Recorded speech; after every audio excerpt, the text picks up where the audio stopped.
Bonjour, nous sommes l'équipe du film Get Wild. Get Wild, c'est un clip à effets spéciaux qui raconte la transformation d'un monde moderne sinistre en un univers rétro et coloré.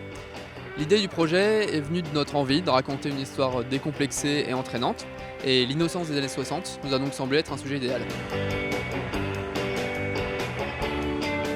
La préparation du tournage a commencé par un gros travail de repérage à cause de la quantité de décors et de leur aspect décalé. Il devait être épuré et ne comporter ni commerce ni verdure. À part les scènes en studio, pour le concert et le fond vert, les autres séquences ont été tournées dans les rues de Montpellier et de Lattes, sur la plage du Grau-du-Roi, dans un restaurant et dans une faculté. La présence de nombreux figurants et donc d'une régie et de maquilleurs a rendu le tournage assez complexe. On a travaillé en amont avec une styliste pour définir les différents costumes du film. Puis, sur le tournage, on a installé des tentes en guise de cabine d'essayage.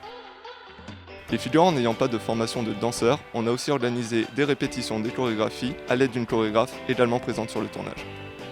On a reçu l'aide de plusieurs étudiants freelance, notamment pour la prise de son et les plans de coupe. Étant donné qu'on avait besoin d'un maximum de matière pour avoir un montage dynamique, il nous est arrivé de filmer avec 4 caméras en simultané. Pour la séquence de la plage, qui demandait de tourner 17 plans avec un total de 45 personnes, dont des plans en mer avec un caisson étanche, on a décidé de partager l'équipe en deux, tournant en parallèle pour être plus efficace.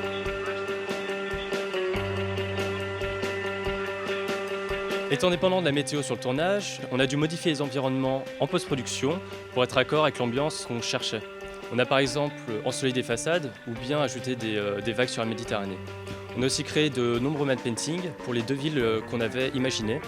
La ville austère et entièrement bétonnée qui contraste avec la ville colorée dont l'architecture s'inspire directement de la ville de Lattes.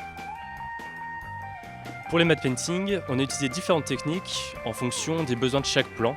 Sous Photoshop, on peut aussi bien améliorer un rendu mental ray que texturer un layout 3D ou faire un assemblage de plusieurs prises de vue. Quasiment tous les plans ayant été filmés en caméra à l'épaule, il fallait qu'on retrouve cette impression de mouvement dans tous les plans effets spéciaux.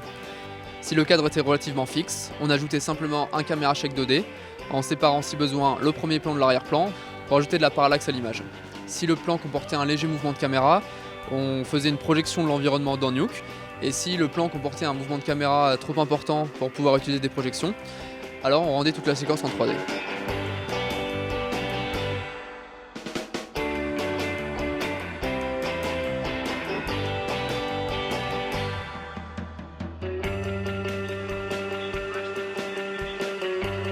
Les transformations du film ont été notre principal défi technique. Il a d'abord fallu créer beaucoup d'éléments 3D sous Maya, dont les concepts devaient symboliser deux univers opposés, mais avoir une même structure pour pouvoir passer de l'un à l'autre. Il fallait alors modéliser des parties non visibles qui apparaîtraient lors de la transformation, ou encore mélanger plusieurs types d'animations, comme des blend shapes ou de l'animation mécanique pour le plan de la voiture.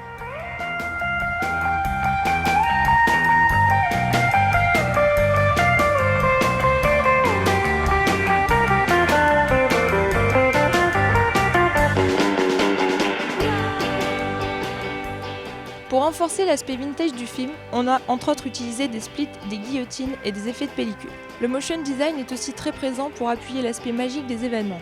Il s'inspire de la charte graphique des années 60-70 et du travail de Saul Bass, notamment pour le générique.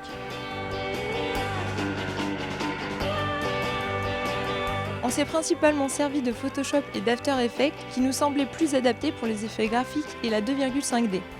On a aussi utilisé de l'animation traditionnelle pour le plan de la vague.